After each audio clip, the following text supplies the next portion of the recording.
We are going to have the wealthy pay their fair share. We're going to have corporations make a contribution greater than they are now to our country.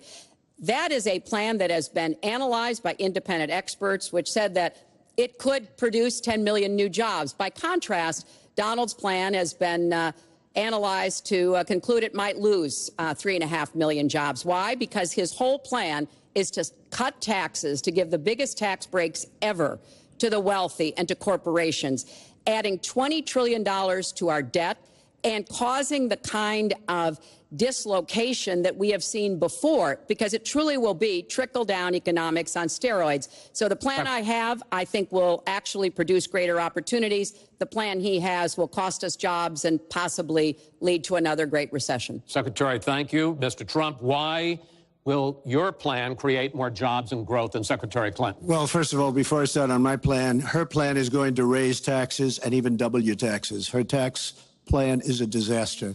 And she can say all she wants about college tuition, and I'm a big proponent. We're going to do a lot of things for college tuition, but the rest of the public's going to be paying for it. We will have a massive, massive tax increase under Hillary Clinton's plan. But I'd like to start off where we left, because when I said Japan and Germany, and I'm not to single them out, but South Korea, these are very rich, powerful countries. Saudi Arabia, nothing but money. We protect Saudi Arabia. Why aren't they paying? She immediately, when she heard this, I questioned it. And I questioned NATO. Why aren't the NATO questioned? Why aren't they paying? Because they weren't paying. Since I did this was a year ago, all of a sudden they're paying. And I've been given a lot of credit for it. All of a sudden they're starting to pay up. They have to pay up. We're protecting people. They have to pay up. And I'm a big fan of NATO, but they have to pay up. She comes out and said, we love our allies. We think our allies are great. Well, it's awfully hard to get them to pay up when you have somebody saying, we think how great they are.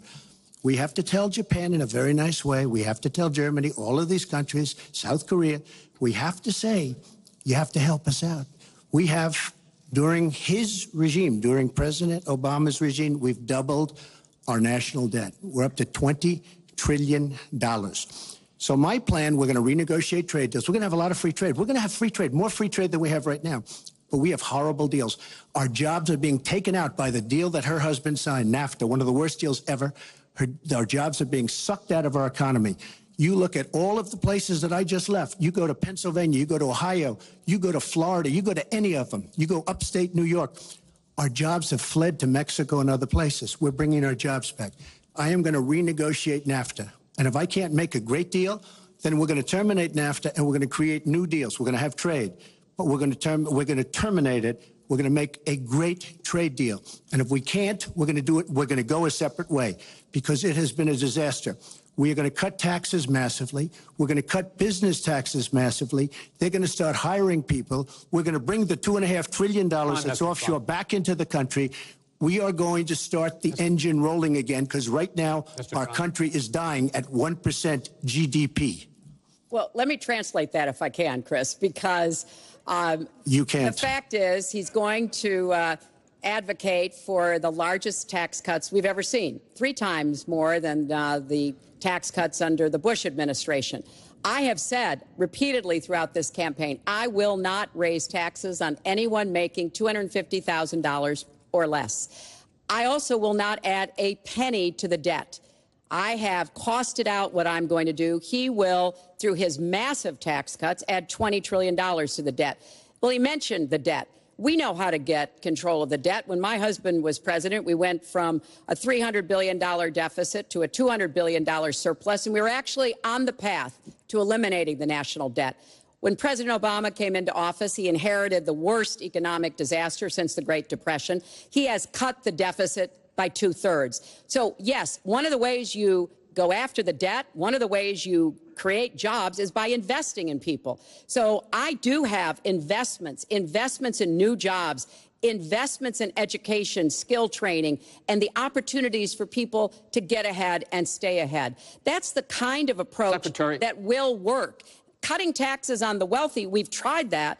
It has not worked the way that it has been promised. Secretary Clinton, I want to pursue your plan because in many ways it is similar to the Obama stimulus plan in 2009, which has led to the slowest GDP growth since 1949. Correct. Thank you, sir. You told me in July when we spoke that the problem is that President Obama didn't get to do enough in what he was trying to do with this stimulus. So is your plan basically even more of the Obama stimulus?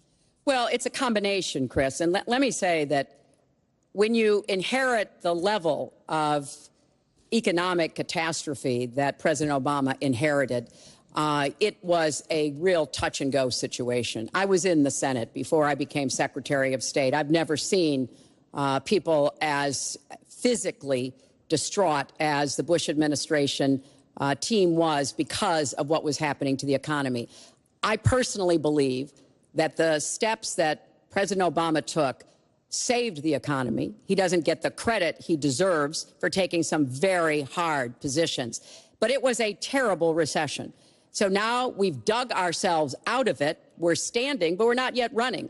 So what I am proposing is that we invest from the middle out and the ground up, not the top down. That is not going to work. That's why what I have put forward doesn't add a penny to the debt, but it is the kind of approach that will enable more people to take those new jobs, higher paying jobs. We're beginning to see some increase in incomes, and we certainly have had a long string of increasing jobs. We've got to do more to get the whole economy moving, and that's what I believe I will be able to do. Mr. Trump, even conservative economists who have looked at your plan say that the numbers don't add up, that your idea, and you've talked about 25 million jobs created, 4% over a 10-year period growth, is unrealistic.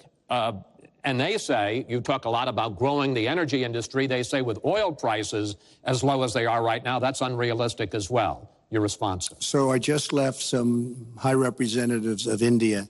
They're growing at 8%. China is growing at 7%, and that for them is a catastrophically low number. We are growing. Our last report came out, and it's right around the 1% level, and I think it's going down.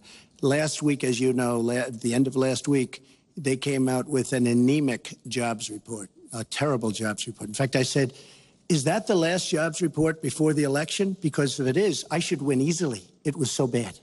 The report was so bad. Look, our country is stagnant. We've lost our jobs. We've lost our businesses. We're not making things anymore, relatively speaking. Our product is pouring in from China, pouring in from Vietnam, pouring in from all over the world. I've visited so many communities. This has been such an incredible education for me, Chris. I've gotten to know so many. I've developed so many friends over the last year, and they cry when they see what's happened. I passed factories that were thriving 20, 25 years ago, and because of the bill that her husband signed and she blessed 100%, it is just horrible what's happened to these people in these communities. Now, she can say that her husband did well, but boy, did they suffer as NAFTA kicked in, because it didn't really kick in very much, but it kicked in after they left. Boy, did they suffer. That was one of the worst things that's ever been signed by our country. Now she wants to sign Trans-Pacific Partnership, and she wants it.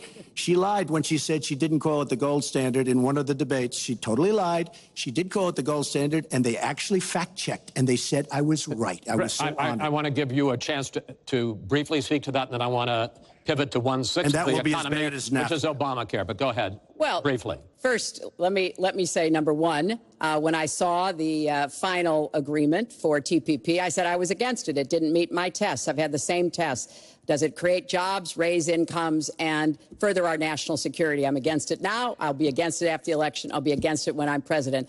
There's only one of us on this stage who's actually shipped jobs to Mexico, because that's Donald. He's shipped jobs to 12 countries, including Mexico. But he mentioned China. And, you know, one of the biggest problems we have with China is the illegal dumping of steel and aluminum into our markets. I have fought against that as a senator. I've stood up against it as Secretary of State. Donald has bought Chinese steel and aluminum. In fact, the Trump hotel right here in Las Vegas was made with Chinese steel. So he goes around with crocodile tears about how terrible it is, but he has given jobs to Chinese steel workers, not American steel workers. Mr. Trump? That's the kind of approach that is just not going to work. We're going to pull the country together. We're going to have trade agreements that we enforce. That's why I'm going to have a trade prosecutor for the first time in history, and we're going to enforce those agreements, and we're going to look for businesses to help us by buying American products. Go ahead, I Mr. ask Trump. a simple question. She's been doing this for 30 years. Why the hell didn't you do it over the last 15, 20 years? You were very much involved. Excuse me, my turn. You were very much involved in every aspect of this country, very much. And you do have experience. I say the one thing you have over me is experience, but it's bad experience because what you've done has turned out badly. For 30 years, you've been in a position to help. And if you say that I use steel or I use something else, I make it impossible for me to do that. I wouldn't mind. The problem is you talk, but you don't get anything done, Hillary. You don't. Just like when you ran the State Department, $6 billion was missing. How do you miss $6 billion? You ran the State Department. $6 billion was either stolen, they don't know. It's gone. $6 billion. If you become president, this country is going to be in some mess, believe me. Well, first of all, what he just said about the State Department is not only untrue, it's been debunked numerous times. But I think it's really an important issue. He raised the 30 years of experience. So let me just talk briefly about that. You know, back in the 1970s, I worked for the Children's Defense Fund, and I was taking on discrimination against African-American kids in schools. He was getting sued by the Justice Department for racial discrimination in his apartment buildings. In the 1980s, I was working to reform the schools in Arkansas. He was borrowing $14 million from his father to start his businesses.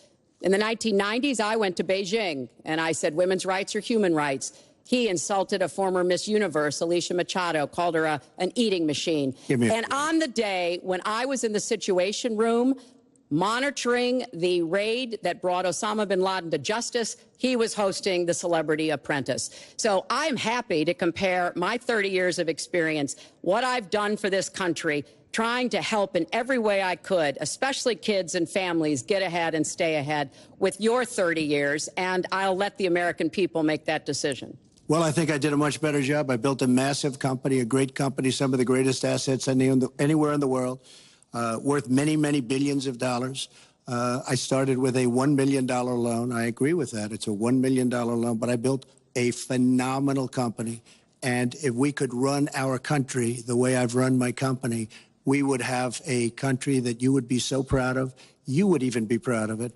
And frankly, when you look at her real record, take a look at Syria, take a look at the migration, take a look at Libya, take a look at Iraq. She gave us ISIS because her and Obama created this huge vacuum. And a small group came out of that huge vacuum because we should have never been in Iraq, but once we were there, we should have never got out the way they wanted to get out. She gave us ISIS as sure as you are sitting there. And what happened is now ISIS is in 32 countries. And now I listen how she's going to get rid of ISIS.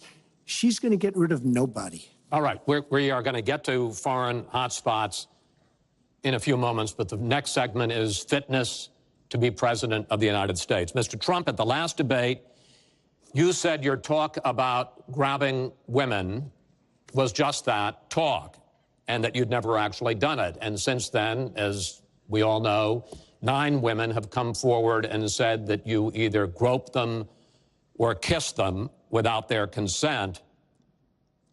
Why would so many different women from so many different circumstances over so many different years, why would they all in this last couple of weeks make up, you deny this, why would they all make up these stories? And since this is a question for both of you, Secretary Clinton, Mr. Trump says what your husband did and that you defended was even worse. Mr. Trump, you go first. Well, first of all, those stories have been largely debunked. Those people, I don't know those people. I have a feeling how they came. I believe it was her campaign that did it. Just like if you look at what came out today on the clips, where I was wondering what happened with my rally in Chicago and other rallies where we had such violence. She's the one in Obama that caused the violence. They hired people, they paid them $1,500, and they're on tape saying, be violent, cause fights, do bad things. I would say the only way, because those stories are all totally false. I have to say that. And I didn't even apologize to my wife, who's sitting right here, because I didn't do anything. I didn't know any of these women. I didn't see these women. These women the woman on the plane, the woman. I think they want either fame or her campaign did it. And I think it's her campaign because what I saw, what they did, which is a criminal act, by the way, where they're telling people to go out and start fistfights and start violence. And I'll tell you what, in particular in Chicago, people were hurt and people could have been killed in that riot. And that was now all on tape, started by her. I believe, Chris, that she got these people to step forward. If it wasn't, they get their 10 minutes of fame. But they were all totally, it was all fiction. It was lies and it was fiction. Well, Secretary Clinton. At the last debate, we heard Donald talking about what he did to women. And after that, a number of women have come forward saying that's exactly what he did to them. Now, what was his response? Well, he held a number of big rallies where he said that he could not possibly have done those things to those women because they were not attractive enough for I did not them say to be that. assaulted. I did not say that. In fact, he went on to say... Her 2 minutes, sir, her 2 minutes. But did not say that. It's her 2 minutes. He went on to say, look at her. I don't think so. About another woman, he said, that wouldn't be my first choice. He attacked the woman reporter writing the story, called her disgusting, as he has called a number of women during this campaign. You know, Donald thinks belittling women makes him bigger. He goes after their dignity, their self-worth, and I don't think there is a woman anywhere who doesn't know what that feels like. So we now know what Donald thinks and what he says and how he acts toward women. That's who Donald is. I think it's really up to all of us to demonstrate who we are and who our country is, and to stand up and be very clear about what we expect from our next president, how we want to bring our country together, where we don't want to have the kind of pitting of people one against the other, where instead we celebrate our diversity, we lift people up, and we make our country even greater. America is great because America is good. And it really is up to all of us to make that true now and in the future, and particularly for our children and our grandchildren. Mr. Trump. Nobody has more respect for women than I do. Nobody. Nobody has more respect. Please, everybody. And frankly, those stories have been largely debunked. And I really want to just talk about something slightly different. She mentions this, which is all fiction, all fictionalized, probably or possibly started by her and her very sleazy campaign. But I will tell you, what isn't fictionalized are her emails, where she destroyed 33,000 emails criminally, after getting a subpoena from the United States Congress. What happened to the FBI? I don't know. We have a great general, 4-star general, today, you read it in all the papers, going to potentially serve 5 years in jail for lying to the FBI. One lie. She's lied hundreds of times to the people, to Congress, and to the FBI. He's going to probably go to jail. This is a 4-star general. And she gets away with it, and she can run for the presidency of the United States. That's really what you should be talking about, not fiction, where somebody wants fame or where they come out of her crooked campaign. Secretary Clinton. Well, every time Donald is pushed on something which is obviously uncomfortable, like what these women are saying, he immediately goes to denying responsibility. And it's not just about women. He never apologizes or says he's sorry for anything.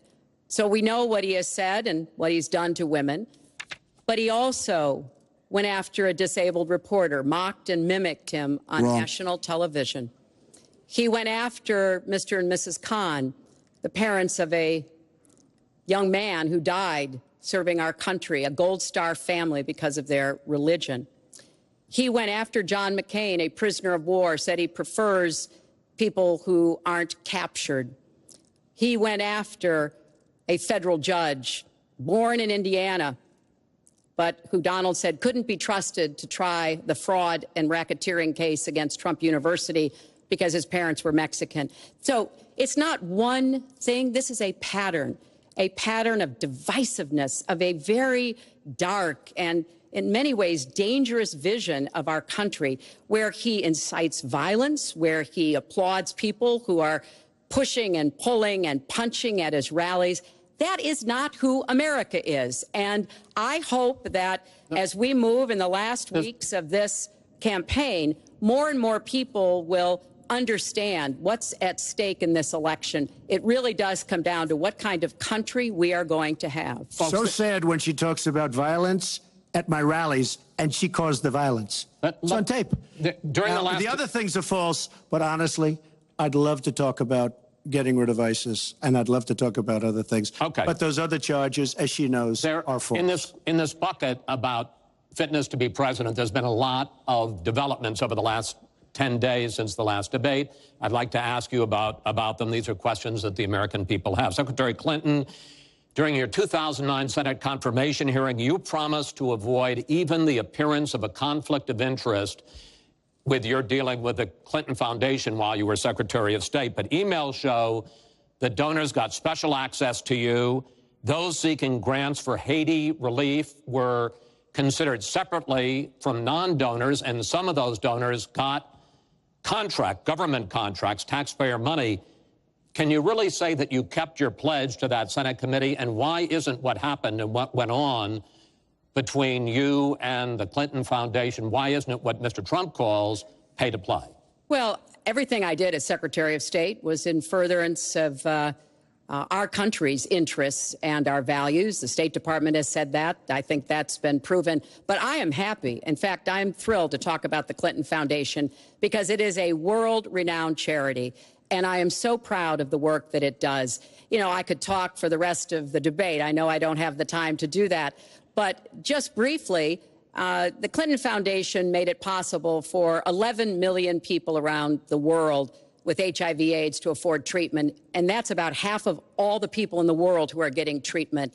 In partnership with the American Health Association, we have made environments in schools healthier for kids, Secretary including Clinton, healthier respectfully, this is an open discussion. Well, it is an open discussion. I understand, and the specific question went to pay for play. Do you want to talk about that? But there is no evidence. But there is a lot of evidence about the very good work and it's a criminal enterprise, and so many people know it. It's a criminal enterprise. Saudi Arabia giving $25 million, Qatar, all of these countries. You talk about women and women's rights. So these are people that push gays off buildings. These are people that kill women and treat women horribly, and yet you take their money.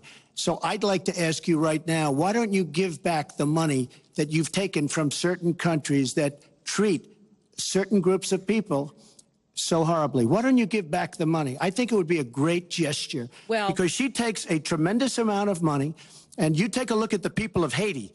I was at a little Haiti the other day in Florida, and I want to tell you, they hate the Clintons because what's happened in Haiti with the Clinton Foundation is a disgrace.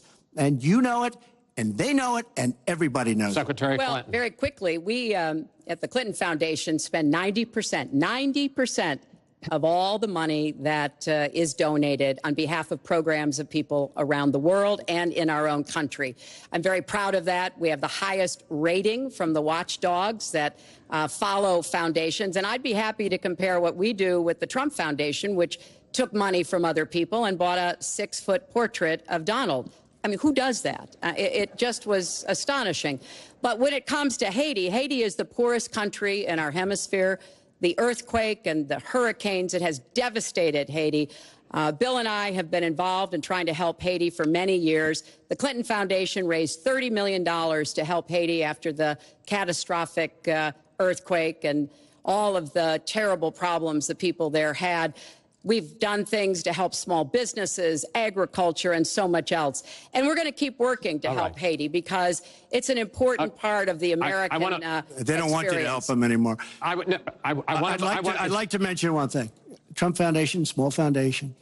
People contribute. I contribute. The money goes 100% goes to different charities, including a lot of military.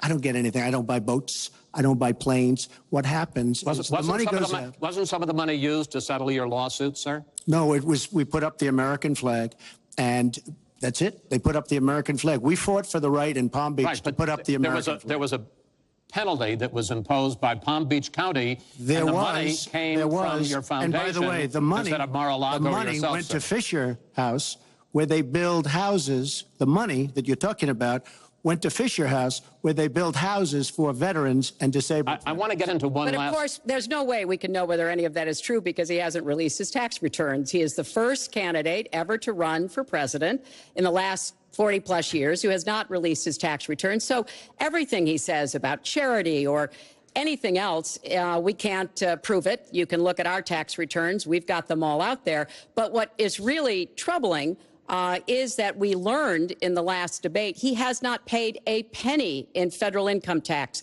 And we were talking about immigrants a few minutes ago, Chris.